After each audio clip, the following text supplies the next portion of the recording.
దేవునికి మహిమ కలుగును గాక. హల్లెలూయా. మంచిది. చేరొచ్చిన మీ అందరికీ మన ప్రభు అయిన యేసుక్రీస్తు నామములో మీ అందరికీ వందనాలు. ఈ శుక్రవారం ఉపవాస కూడికలో కొద్ది నిమిషాలు దేవుని యొక్క వాక్యాన్ని మనం ధ్యానం చేద్దాం. చూడండి, ద్వితీయోపదేశ కాండము 28వ అధ్యాయము 15వ వచనం చదువుకుందాం. మైక్ తీసుకొని చదువు. ద్వితీయోపదేశ కాండము 28వ అధ్యాయము 15వ వచనం. మైక్ తీసుకొని చదువు. నేను నేడు నీకు ఆజ్ఞాపించు. ఒక్కొక్క మాట ఒక్కొక్క వచనం అందరికి అర్థం అవ్వాలి కదా. నేను నేడు నీకు ఆజ్ఞాపించు ఆయన సమస్తమైన ఆజ్ఞలను కట్టడలను నీవు అనుసరించి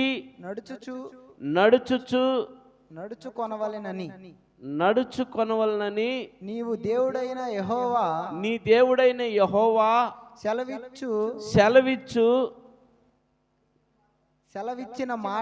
సెలవిచ్చిన మాట వినని ఎడల ఈ శాపములన్నీయు నీకు సంభవించును. చాలు, చిన్న ప్రార్థన చేసుకుందాం. ప్రేమ కలిగిన తండ్రి, జీవగల యేసయ్యా, జీవాధిపతి అయిన తండ్రి, నీకు వందనాలు. ఈ శుక్రవారమునైనా ఆగస్టు నెల 22వ తారీఖు ప్రభునైనా ఈ దినమంతా కూడా మమ్మల్ని కాచి కాపాడి ఇదిగోనైనా ఉపవాస కూడికలో చేర్చినైనా మా తోడువారి పాలెం ఇందిరా కాలనీలో ఉన్న బిడ్డలందరినీ సన్నిధికి నడిపించిన విధానం బట్టి స్తోత్రాలు ప్రభా. ఈ వాక్యమునైనా ప్రతి ఒక్కరితో నువ్వు మాట్లాడమని ప్రార్థిస్తున్నాం. చేరువచ్చిన వారందరితో నువ్వు మాట్లాడు.